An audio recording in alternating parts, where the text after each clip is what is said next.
Welcome everyone to the second day of our Responsible Quantum Technologies workshop, and I'm really happy to see you all, our on-site participants here and also our online participants here. This is an experiment for us as well, because last year it was all online, and now it's in hybrid form. With this, following this trend, next year it will be all on-site probably. I don't think so. The hybrid format is working rather nice.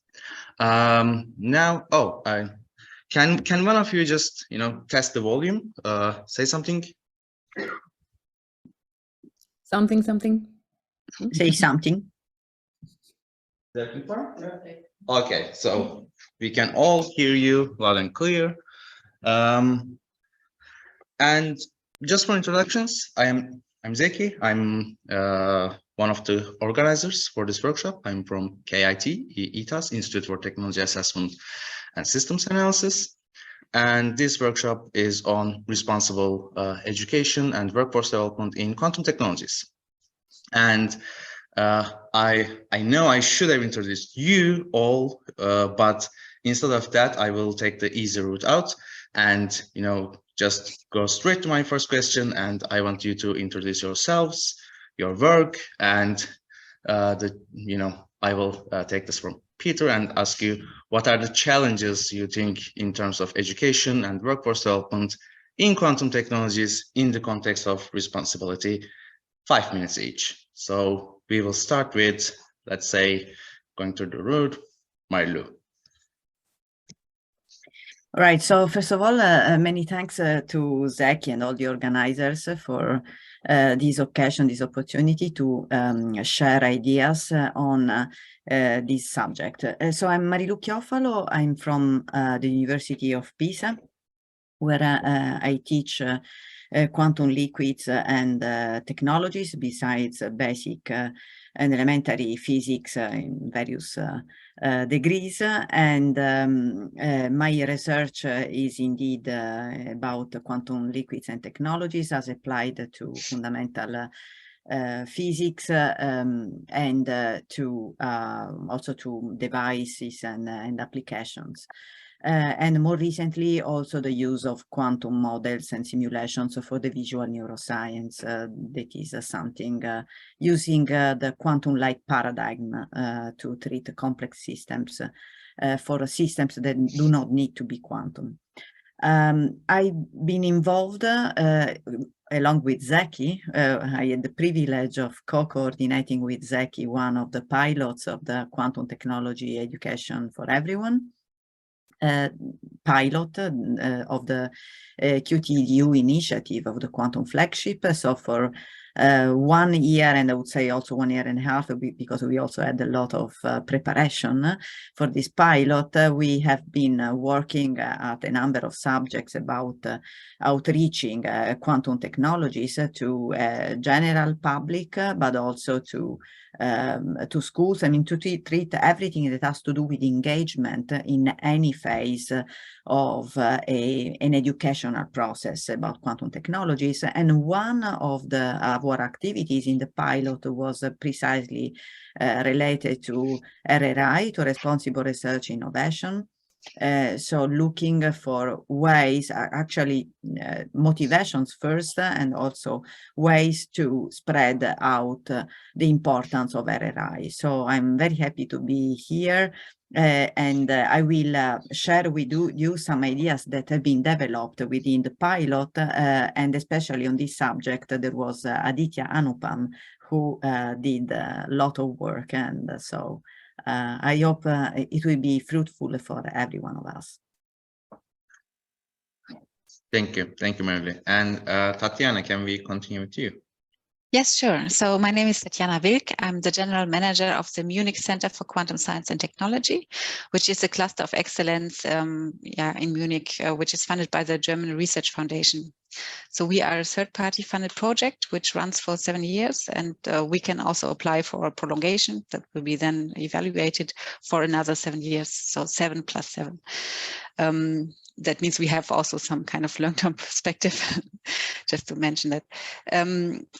Yeah, so what we do in education, I mean, we are active in many areas. So the cluster, together with the universities, Ludwig Maximilians University and the Technical University, they created one of the first master courses on quantum science and technology that is interdisciplinary. So that means that includes also not only the faculties of physics, but also the faculties of mathematics, chemistry, computer science, and electrical engineering. We have also a program for bachelor students, which we invite to spend the summer here in Munich for 4 weeks. Of course, we have a PhD program. And we also now are in the course of developing courses for professionals together with people from TUM and LMU, which will start, actually, the first courses will start in January. So we are trying to really do the education on different levels for different groups of people, starting from students level up to professionals. And we also think of extending, so to say, to also develop materials for schools. Yeah, and we are also discussing with several stakeholders how it is possible actually to bring quantum technologies to schools and what it actually would mean. So in principle, we want to create a dialogue with also with the people, also with the public. So we also work together with the Deutsches Museum. They are creating a permanent exhibition on matter-light interaction. And there will be also a module that will be continuously updated with ongoing research. That is what they call. And there, the main part will not be, so to say, to show what has been done, but the questions that people are working on and who is working on these questions. So to also show, for example, who are the researchers in working on these topics and what are the topics they actually want to investigate. Yeah, and for me, responsible research means that, I mean, we want to address a diverse group of people. I mean, also diverse in the sense that we want to make quantum technologies more accessible, maybe for female students, also for people from not coming from Europe, for example, or also for different stakeholders, so for students, for professionals, and for the public. Thank you, Tatjana. And now, Ilke, it's your turn. Thank you, Zeki. It's a privilege to be in this panel with you all. I'm sorry that I couldn't be there in person, hopefully next year. So I am joining from Delft. I'm at TU Delft. I work in the Department of Microelectronics. I'm in the Electrical Engineering Education section here. My teaching responsibilities involve in the bachelor courses, more conventional electrical engineering courses, but in the graduate level, I'm a part of the Quantum Information Sciences and Technology, KIST program, which is a joint master's program that's being launched next year, actually, in collaboration with Leiden University. I'm responsible from the homologation module of the electrical engineering. That means that I am the person responsible from bringing physics and computer science and mathematics people up to speed with key concepts from conventional electrical engineering topics. Given my involvement in the bachelor and graduate level, I do a lot of work. I've also recently been selected as the education fellow for the Teaching Academy of TU Delft, where I work on bridging the gaps in education and making transition from high school to bachelor, from bachelor to graduate work smoother in a way. And I am very happy that I could, even though very like a small contribution to the quantum technologies education for everyone with you and Marilu. I hope that that our conversations will lead us to make further contributions. And the question or the challenge that I'm trying to tackle specifically is that I see that the electrical engineering, especially like from the hardware point of view, can contribute to the development of quantum technologies more. And there's this, there are challenges involved in bringing that workforce. So that I'm focusing on that a little bit, and we can talk more. So. Thank you. And I will start with my questions. And my first question is a little bit critical of us, as organizers, because the panel is on education and workforce development. And my question to you is, what do you think about, almost always thinking about these two topics together in terms of quantum technologies? Are they always really that closely related? And is education primarily related to workforce development in our field at this moment in time? Let's start with Tatjana. Okay, so what we hear from companies which are in Munich, that there is a big need for a workforce. So they are pushing, so to say, in this direction. So they want to educate their professionals, for example, and they also need graduates, of course, from the universities. So that's why the master programs and bachelor programs at several places in Europe start. But I mean, I also see the other aspect, that we want to inform the public, so to say, and we want to also to educate. And this does not mean the same. So not everybody who will learn about quantum technologies will work in quantum technologies one day. But it's important to understand a bit about what it means actually. So to maybe also lose the fear from quantum technologies, which might be the case if you really don't know what it means. And of course, there is also a lot of spooky, I mean, quantum is such a fancy word that people use for many things, and which are not at all related to quantum. So there are even quantum dishwasher tabs, and I mean, in Germany. So it's really, I mean, quantum is just one buzzword, and if the people do not know what it actually means, so yeah, we have to change that. I think it is like that in everywhere. So we can continue to Ilke if you want to say something on the topic. Yeah, just to go back to your question. So do I understand it right that in terms of the workforce, the way that we educate them and the way that it's being implemented, so we're talking about the discrepancy between that, right? So I mean, is there a discrepancy, or is it a big deal, or are we just focusing too much on bringing these two together right now? I'm just asking for your opinions on this. I'm not thinking we're making a big deal. Actually, I feel like we're not. I think that we're not doing enough. We have to do more, because what my experience is that when we go to, in the context of developing this quantum information sciences and technologies master's program, when we reached out to the companies, for example, we asked them, what are the certain skills that you would need from the master graduates that we're going to deliver to you? And I would say 75% of the time, the response that we got is like, oh, so we want people who are educated in quantum with systems engineering point of view. And yeah, that's important, but like there are all these other fundamental things. How about them? So we have realized more and more that as much as it's important, like with this, like having as Tatjana says, we need to have that quantum buzzword, but what the application is being demanded is something else really, that they don't seem to have a good understanding of that connection. So I am in favor of doing more work to bridge the two together, like the foundational quantum concepts that play a key role in the scientific point of view, not just in the dishwashers or healing or whatever, but maybe applied to that systems engineering point of view, to the practical skills that people will need in the research development or academic context.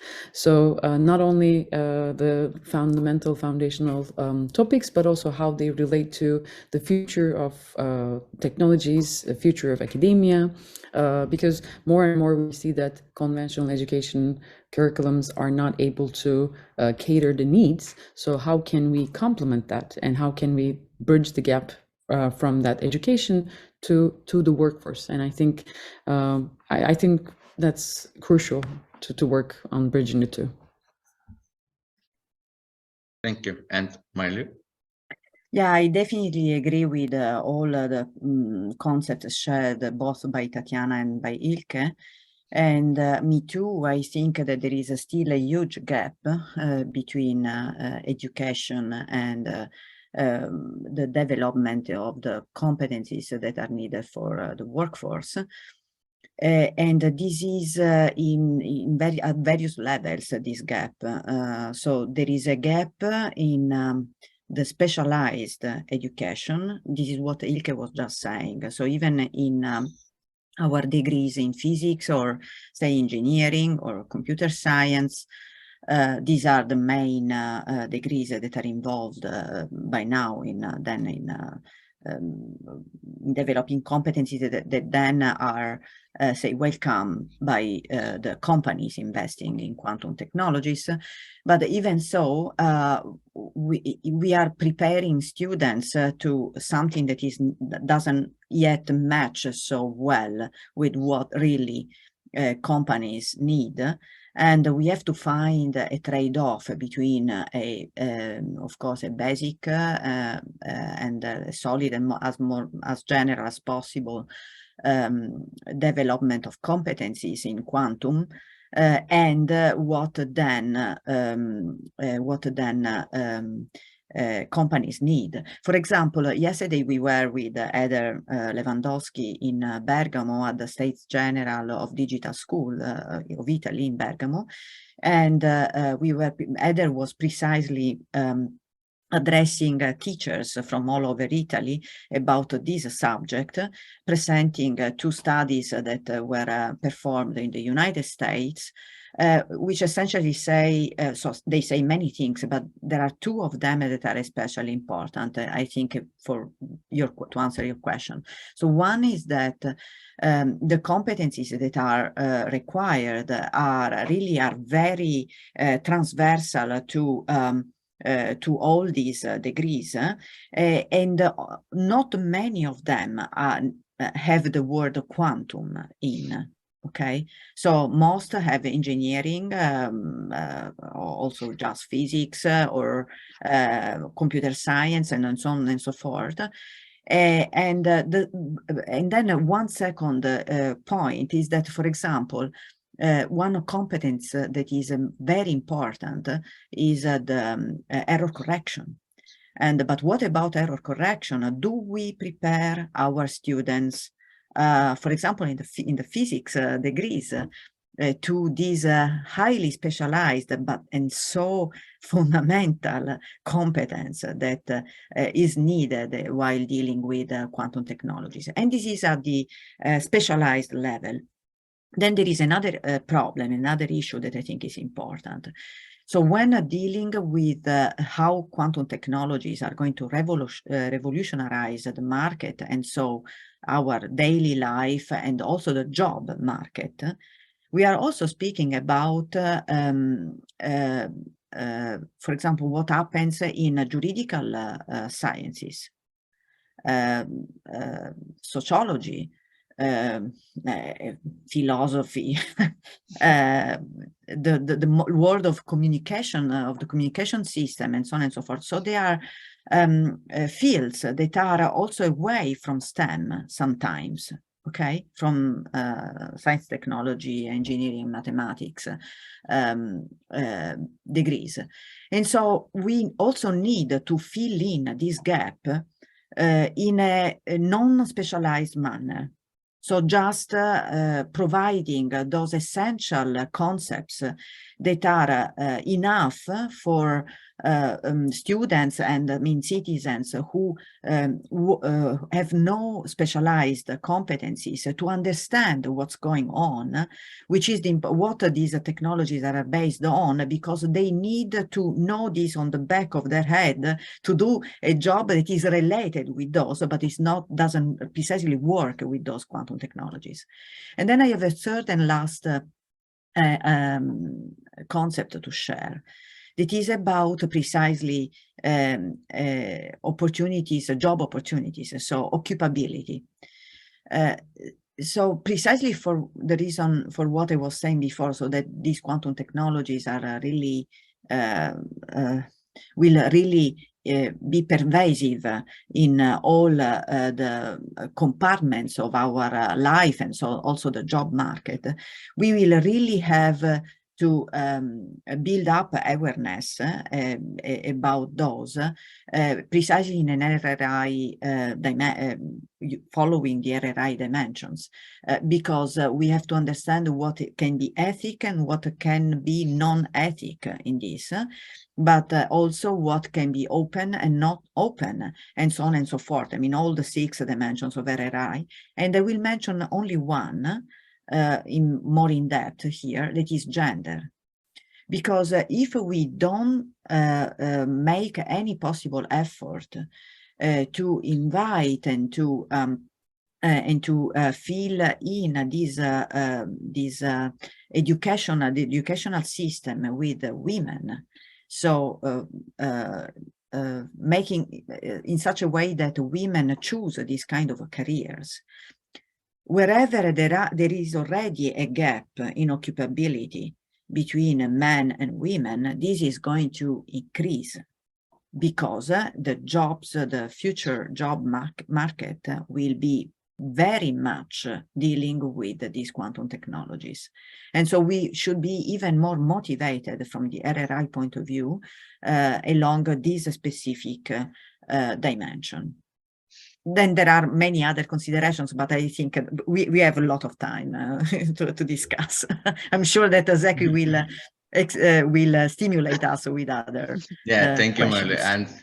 And this is a very good point for my next question, because I was planning to, and I will ask just the other way around. So we are always talking about the skills shortage, talent gap. We will need so many people in the future, but what will happen if that is not the case? What will, will the skills shortage or talent gap persist? Will there be many jobs for people that are interested in quantum in the future, or will there be just, regular amount of jobs, or, minimum amount of jobs? And my question to you, since we are talking about responsibility, are we communicating this responsibly to the people that are coming into the field, or can this be, responsibly communicated in the same time, saying that, oh, there will be so many jobs, but there might be, so how can we do this, or is it possible? So let's start with İlke this time. That's a great question, Zeki. Thank you for bringing it up. And this is something that we recently discussed extensively in the accreditation process of the master's program that we're launching. One of the comments is there are 3 main research lines that students can follow within that master's program that we're developing right now. And one of them is quantum, like metrology and sensing, in which is not emphasized as much as the others, for instance. And the first question that accreditation committee asked, what are you going to do to inform students of the weight of how popular, or like how extensively established each of these lines are? And that's the question that we're trying to tackle within this master's program. For example, we are allocating a whole week in the homologation modules, where we actually have them read the technology assessment reports or projection, like the analyses and everything, so that they know about which of the fields within quantum technologies is developing faster, and like there's like more rapid need, so that they can situate themselves and make informed decisions about their next steps. So we need to be careful, I think, in terms of the type of the workforce. We are, I don't think there will be like people who are going to be jobless or anything. It's like I do believe that there will be like skill shortage, but then that will probably be in certain fields. And my observation is that electrical engineering is one of them, based on the demand for example, for the hardware, or like when we're analyzing the readouts. I do see that students need to, one of the biggest differences, for example, to give a practical example, physicists are trained to remain curious and just having this like beginner's mind almost for any and all type of systems that they can learn it from scratch. But engineering training is more, in a way, professional, that they build up onto these existing technologies. So students need to learn a lot about the conventional technologies and their limitations and how they can overcome it. So there is a mountain of information that they need to dig through to make that contribution. And that's actually pushing a lot of the people away from that's like hardware, like trainings, for example. So we may have skill shortage in certain fields that we need to direct people accordingly. And Marlou made a very important point in terms of the gender gap as well. I'm one of the founders of the Women in Engineering Initiative at TU Delft, for instance, and that's exactly the thing that we are seeing. So from the computer science point of view, from like even in mathematics and applied physics, we have more non-binary or like gender minorities students speaking out or forming networks, but electrical engineering field is still lagging behind, and that's what we're trying to promote. So I do believe that there will be some like skill shortage in certain fields and by certain minorities. And if we do not direct it properly, we can face the difficulty that you're raising, in the sense that there may be too many people working on one field, that there are so many extras. That's what do we do with that much of workforce in that field? Thank you. And we can continue with Marlou, and then we can finalize this question with you, Tatjana. Yeah, so you raised again a very important question, and I think that it has a political value, because let's imagine, let's try to imagine what would happen if we don't do all this. Okay, if we don't put our efforts in building up awareness. So first of all, there will be what was envisioned before. So there will be an increase in quantum junk. This is the first thing that will happen. And of course, quantum junk, I mean, just could be something, the quantum washing machine. Who was saying, Ilke, I think it was envisioning the quantum washing machine, but we see any kind of stuff around the internet. But also even remaining within serious stuff, just conveying wrong messages or non-rigorous messages, and of course not having not being prepared for citizens, not being prepared to all this. This would make everything to say not work properly. Okay, and this is the reason why I stated at the beginning that it is a political question, because the way I see that society can work smoothly and grow up effectively and efficiently is that everyone is able to do his or her own. And there is only one way for this to happen, and it is education. So very often in political programs, one starts from the problem of jobs, so of making jobs available, okay? Because of course, having a job is the way you have a salary and you can have your everyday life working. But there is something more basic than having a job, and it is to be prepared to have that job. And so to be educated to that job. If this doesn't happen, then the consequences are what we see in the systems where things do not work. We have also measured this in the pandemic. We measured this in the pandemic because the things that have not been working have been because people was not prepared, persons were not prepared to the pandemic, to the problems that the pandemic, problems that were already there, okay? But nobody had worked on those problems, not even, not in general, and especially not on the scientific point of view.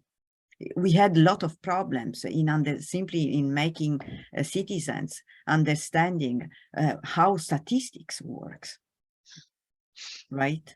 So statistics is simple science for nowadays is a simple science. Simple means it's a consolidated science. What about quantum technologies? Okay, that is in the second revolution. So it is a political question because working on education is really the basic and the most fundamental thing, besides health, of course, healthcare systems, that makes a society work. And if society is going towards, I mean, these quantum technologies, why we are inventing them. I hope at least that we are inventing them to make the life of every person simpler and happier. Okay, to solve problems that otherwise cannot be solved. Okay, besides understanding something about the universe answering to the great questions of the humankind, that it is of course important as well, but also for what is important in everyday life. And so if we really aim to do this, we really have to make persons educated to understand what this stuff is about, how they do work, at least to a certain level, and how to use them responsibly, not as specialized persons who made those technologies, but as users of those technologies. So how to use them responsibly in a way to make everything working better. Otherwise, there will be a growing up of inefficiencies in the system that will be huge, will become huge at some point, because if everyone doesn't know what he is doing or while using these technologies, there will be many problems growing on. And the last point is about decision makers. So what we do should be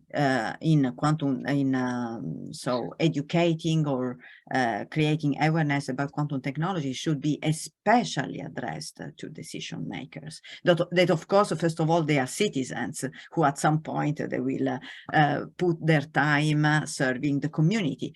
But to the nowadays decision makers, because the way these quantum technologies will enter society in all possible compartments of everyday life is something that can become very good or very bad, depending on who's taking the decisions at that time.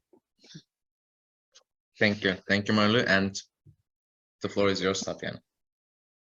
Yes, so I understood the question that it is about, okay, what will happen if the quantum boom is not coming, so to say, and we have many graduates with a quantum degree, and what will they then do if they don't find jobs? I think this fear is, I mean, not really in the sense that also I mean, what will they learn during their studies? They will get a very good basis in quantum science and technologies. So also in physics and mathematics, computer science, maybe not everything very deep, but of course, they get a very good basis in all of those topics, and they learn how to solve problems, and they learn how to include the quantum view on problems, so to say.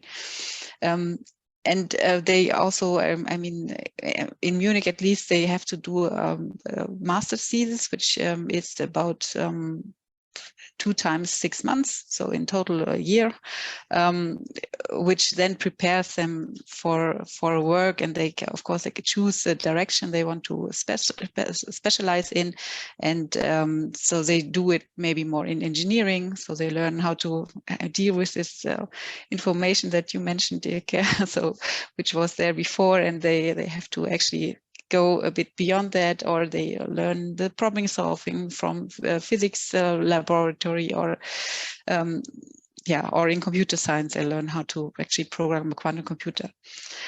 So I don't think that they really they have a lot of skills which they can use in their jobs, even if the job will not be in quantum.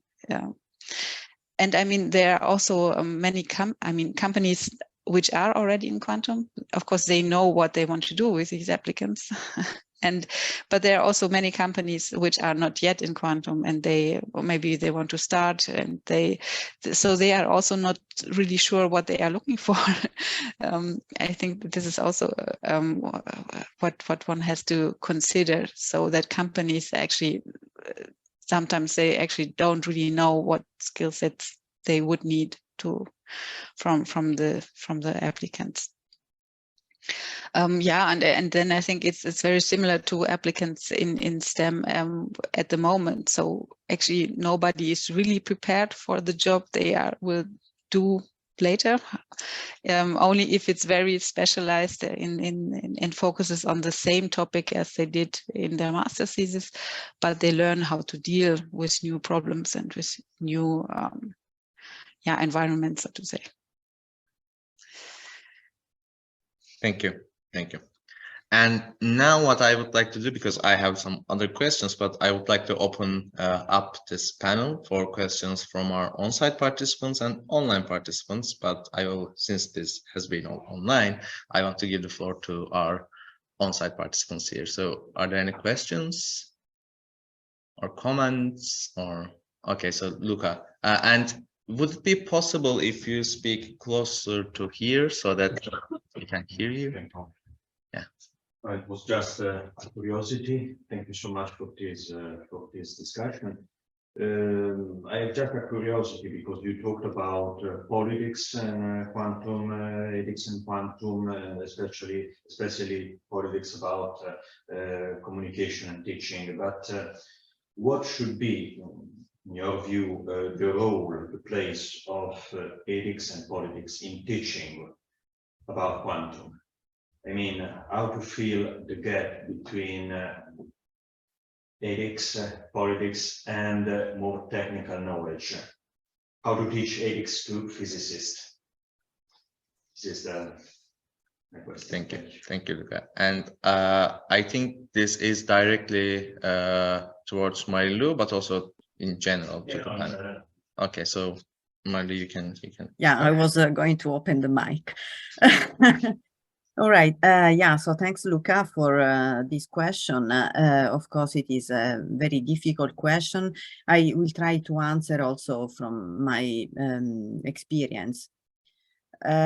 So first of all, I'm not claiming, and I do not think that who takes the decisions should be technically prepared to the topic about which the decision is.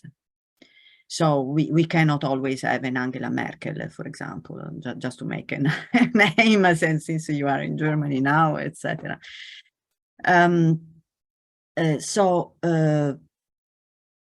But needs to have the tools to understand,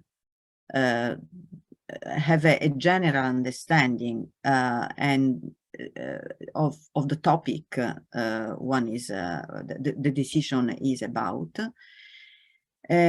so that can he or she can properly put things in priority first, because this is what is usually done in policy making. So since the resources are not infinite, you have to decide where the resources have to be addressed first with the priority. Okay, so priority 1, priority 2, priority 3, then until you end up the resources, you end the resources, and the resources are finished, and then you cannot do anything else.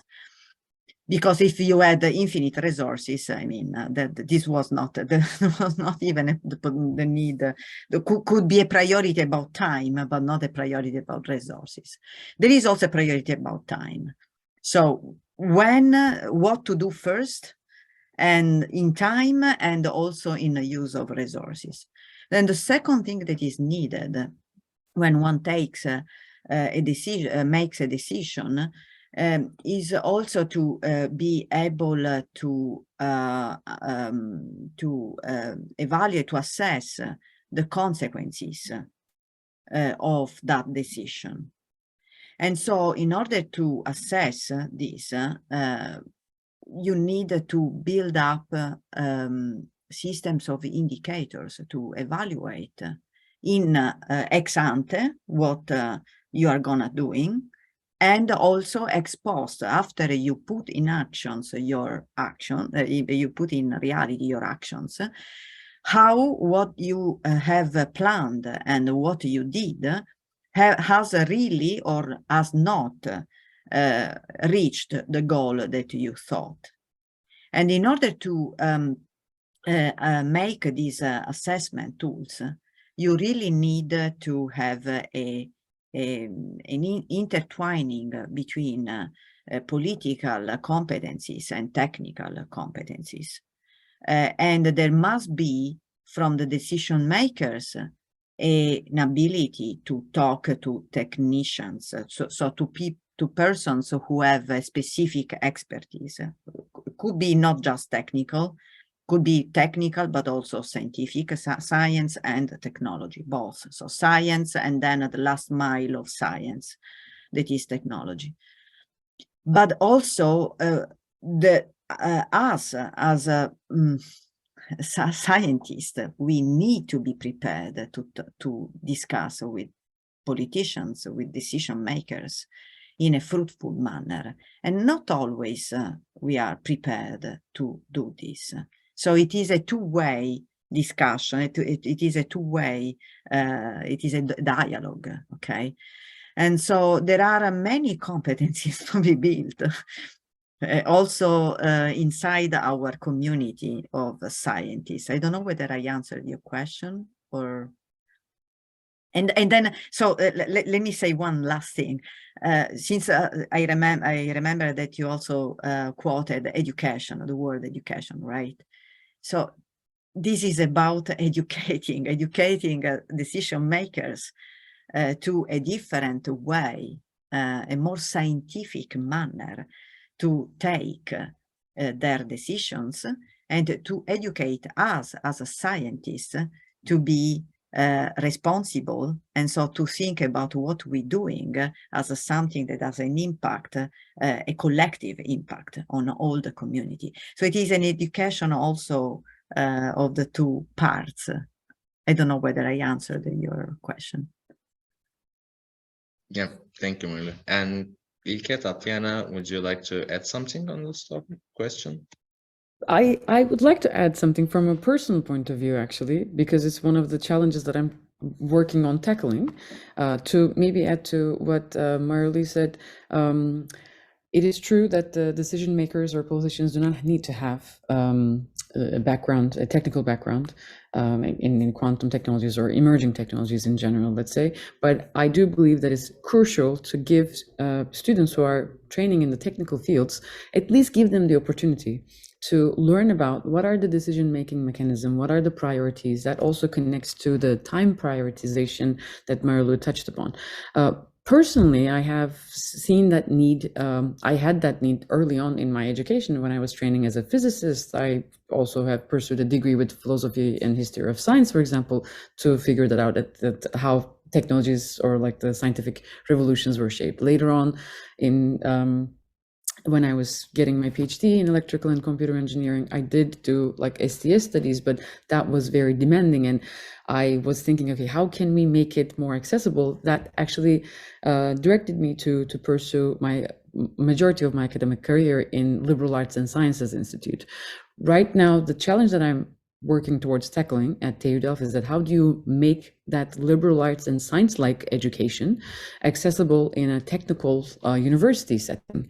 And there are very specific tools that we are currently trying, for instance. And in the Quantum Information Sciences and Technology program, that homologation module with time allocated to gaining the literacy to read through technology assessment reports, for example, is one of them. So I from a personal point of view, it took me quite a long time. For example, the International Roadmap for Semiconductors report has been very important when I was studying, but no one has ever taught me like where to find it, how to read it, what to make out of it. So if I could go back and change one thing, for example, I would teach my younger self how to read that. Or for instance, after I received my PhD, some of my papers were cited by the White House Office of Science and Technology in terms of technology projection research. I had no idea that what I could do could benefit them. If I knew that, I would have shaped my research accordingly. So to answer that question, we are incorporating tools to gain that literacy, to establish that connection that Marlu touched upon, to be able to have that dialogue, to give people who are training in technical fields the opportunity to learn about how they can best communicate it to policymakers and how they can build that bridge in between. And I hope that answers your question. Thank you. Thank you. And Tatjana, would you like to add something to this question? I think that it's very important what both of you said, Marilu and Ilke, that we have to create a dialogue. And I mean, of course, people who are decision makers, they do not have the time to really dive into the details. But I think we have also we have the duty, so to say, to actually educate them in the sense that they at least know how to distinguish between what is quantum healing and quantum dishwashers and what is real quantum science and what is actually technology that can be implemented in the end. Thank you. Thank you. And now we can accept a question from our online participants if there are any questions. You can either unmute yourself and ask or write in the chat. I have a question, Zeki. Okay, so we have a question from here. So Simon, but would you, can you come closer? Yeah. Okay, Simon is coming. Thanks a lot, all. And you started to touch on this question already, actually, in your responses just now.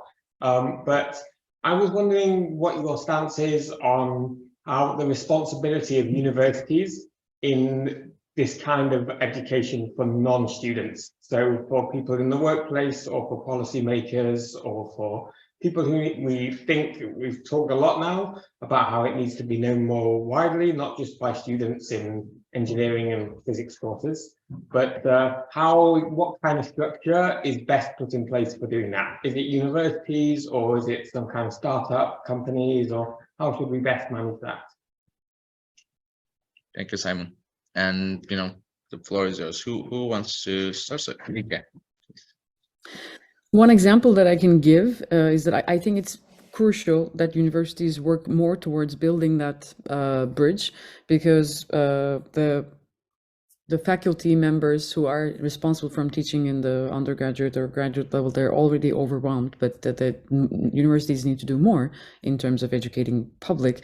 And one way that we are actually working towards that at TU Delft, one example is that the Science Center is, there are 6 main faculties within the TU Delft. I'm in the Electrical Engineering, Mathematics and Computer Science, for example, EMCS. Aside from those 6 faculties, there is also the Science Center, and that's where the Science Museum is connected to, for example. And we do work towards collaborating with them to make sure that what we are doing is known by the public, but they are the ones who are responsible. For instance, there are 6 different maker spaces that are affiliated with the faculty members, but then there is another maker space in the Science Center where there are curators working with the Science Museum and with artists and technology, researchers in science and technology, let's say.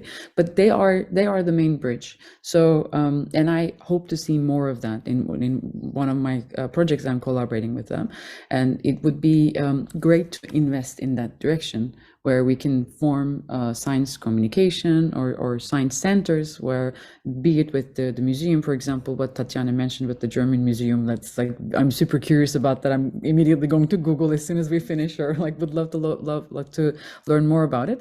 I think universities may find a solution to that by developing these branches, let's say, that are going to communicate with the researchers and faculty members within the university and convey that to the lay public, for instance.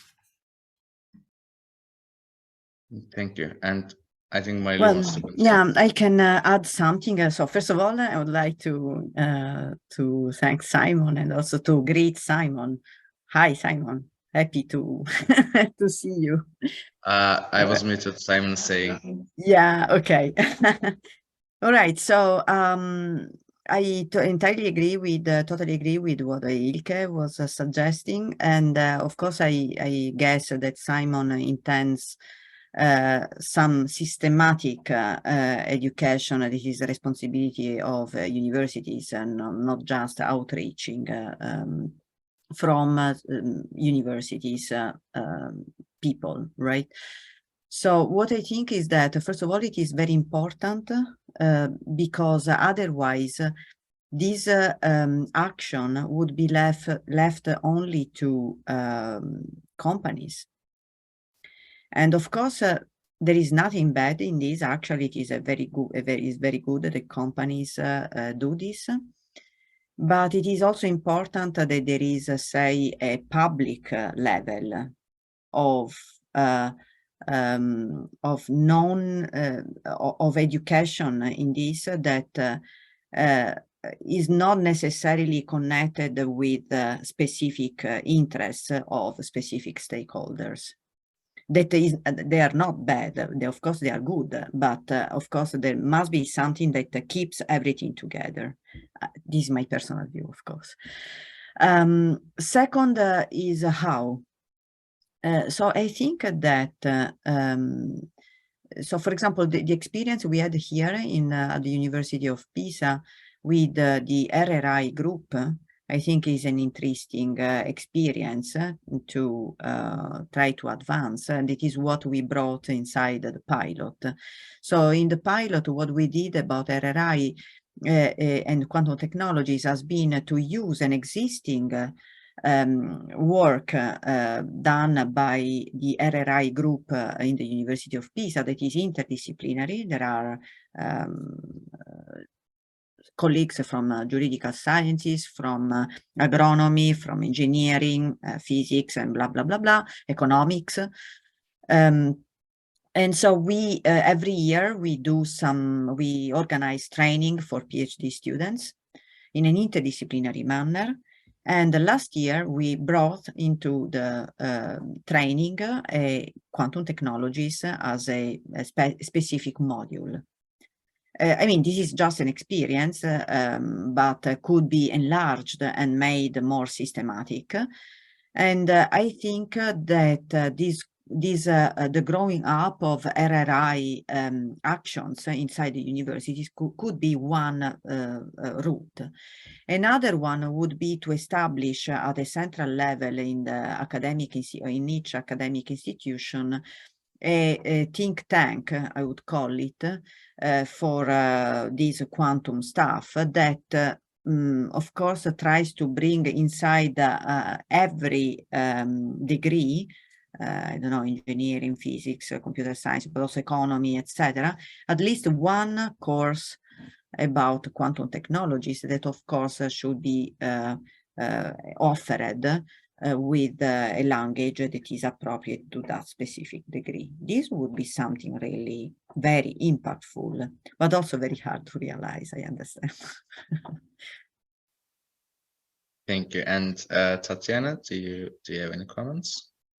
Yes, so I think at the moment the field of quantum technologies is still so close to actual research, so that it is quite important to actually involve people from universities and from research centers in the education of people of the broader public, or also of professionals, so that they actually really get to the border what is actually done at the moment and what is developed and what also can be done.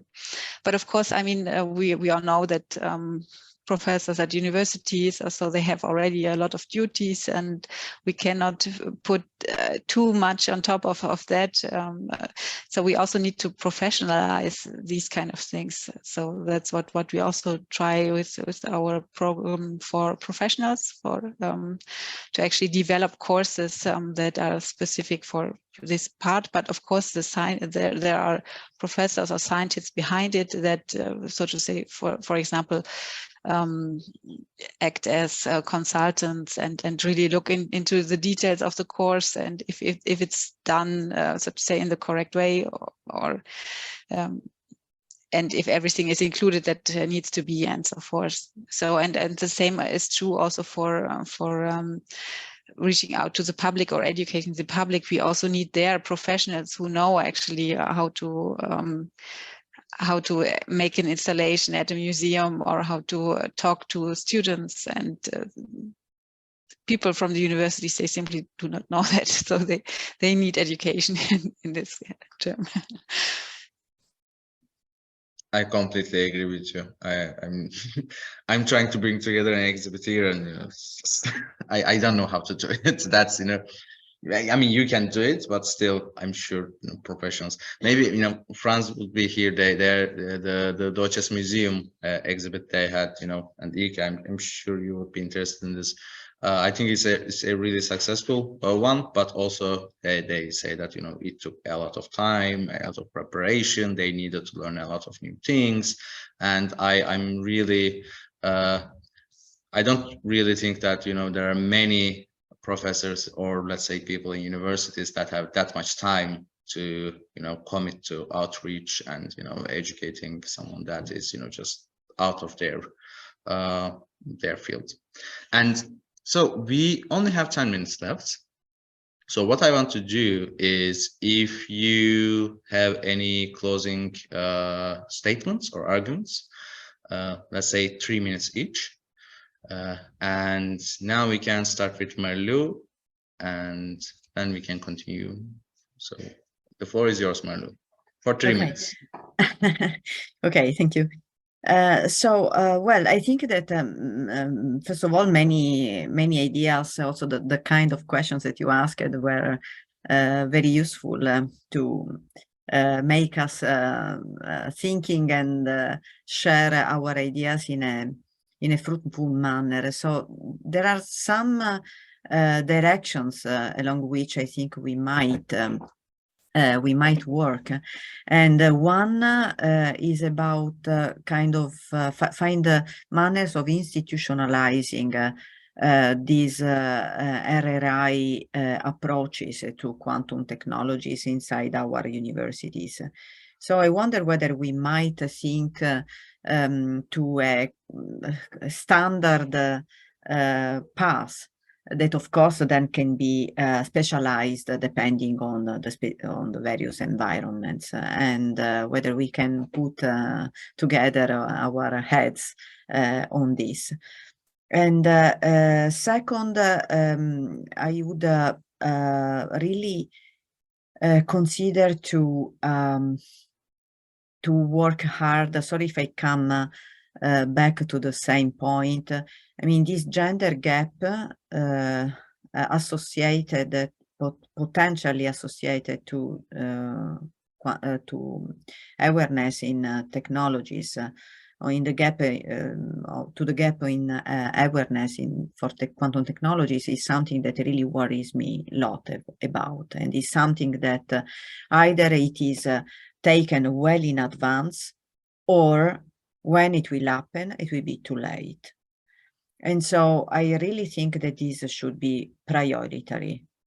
I know that Araceli, for example, who, I'm sorry she's not here with us today, but she has been thinking also to this, and we should do something. I'm not sure about what. Certainly do in a way that all what we have produced to start with the pilots. I also am addressing Simon, who's one of the super coordinators, both in the minor, the master, but also high schools, outreach, everything really has a focus on this.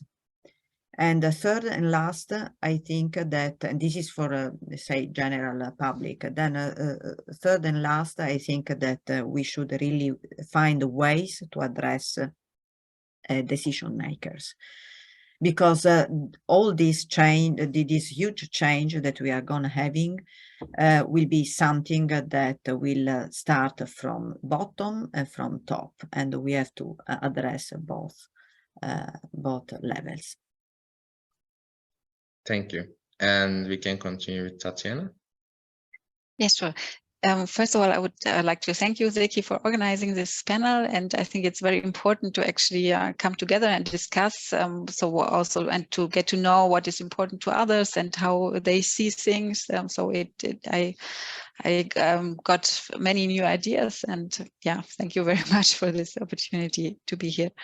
And also to answer Marie-Lou, maybe for this gender gap, I mean, I totally see the problem, and I think there are two things we can do. I mean, we should try to educate, try with education very early, because I mean, if already girls in at a very young age, they are fascinated by quantum science or by this yeah, fantastic world where very strange things can happen, or and they actually learn about it, and then they maybe continue to want to know more. I mean, that's also what myself motivated. So I was, so to say, curious to learn actually what is the universe about and what are black holes about, and that's why I started physics.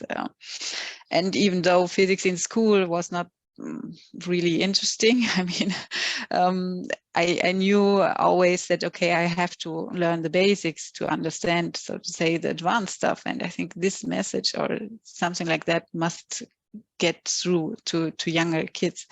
And what you also can do is actually to show a diverse group of quantum scientists. So whenever we have pictures, whenever we have published, whenever we have a panel, we should show, okay, there are diverse people. We have female scientists, we have people coming from abroad.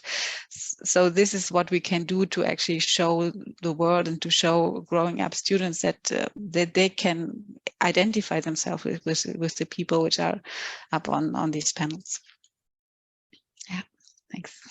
Thank you. And also, again, thanks to all three of you for being panelists and accepting our invitation. And for closing remarks, you can continue. Thank you.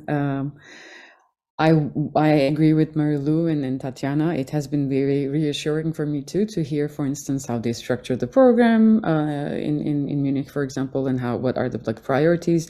I see a great need in these networking events, especially with emphasis on education. There are a lot that is being done in terms of research, and in terms of education, we might even branch out a little bit, like educating the public, education with respect to policymakers, educating each other. So we need to put more emphasis on these networking opportunities. And as Tatjana suggested, perhaps bringing these best practices forward. I am working towards that, and I would like to emphasize the need for this as well, putting out the best practices and how to create a welcoming space for all. And like I can give one example, for instance, or events that Zeki organized with the Q Turkey. They are very with Abu and everyone else. They have a code of conduct, for example, with this emphasis is now being applied to laboratories here, that we have actually learned a lot from those social code of conducts, that we have less than 10% of female students in our department, for example, and we were losing them. The retention rate was very low. So we are developing these practices that actually seem to work in terms of creating social code of conduct. And then Dutch Ministry of Education recently published a social safety survey, which we adapted to our undergraduate education, and we are doing it on an annual basis to see what affects their sense of belonging and sense of safety as well. So there's a lot that's being done, and we don't need to reinvent the wheel every time. I'm learning a lot from what's being done in the community, and maybe we can join our forces. So my two main takeaway parting messages: that it's really very important to continue these networking attempts, and I'm very happy to be a part of it today. And we really need to bring forward best practices. And for that, I'm also willing and happy to contribute. And I'm looking forward to it. Thank you, Ilke. And I again want to thank all of our panelists and all of our on-site and online participants for this panel. And we actually have still 2 minutes before we go to our short break. But what I will do is I will stop the recording in a moment, and then we can continue chatting a little bit if you want to. And while we are on the break, the online conversation can also continue without being recorded, so you can just really say whatever you want. You can talk really bad stuff about how was the organization. So, Okay. yeah. So thank Fantastic you. Fantastic organization. I would Fantastic go organization. into the recording, please. It's still on. Fantastic organization. Thank you so much, Zeki. This was really wonderful as always. And I would love to stay in touch with the community. So if anyone from the audience would like to reach out and converse about these topics, please do so. I subscribe Ilke's words. Yeah, me too. Can we get an applause for the panelists? Thank you to everyone who's there also. Thank you. Thank you. Thank you, Zeki.